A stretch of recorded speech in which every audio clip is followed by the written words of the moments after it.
this squish experiment. Oops, sorry.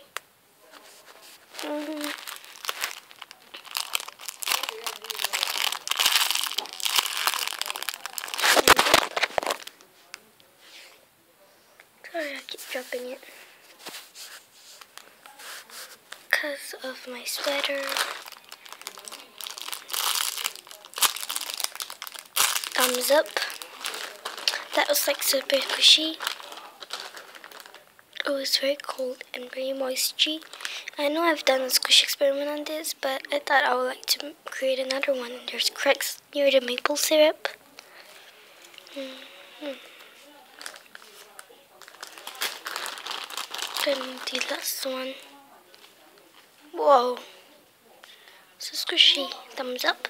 So all of these are thumbs up. None of them I feel I recommend doing on the toast and comparison.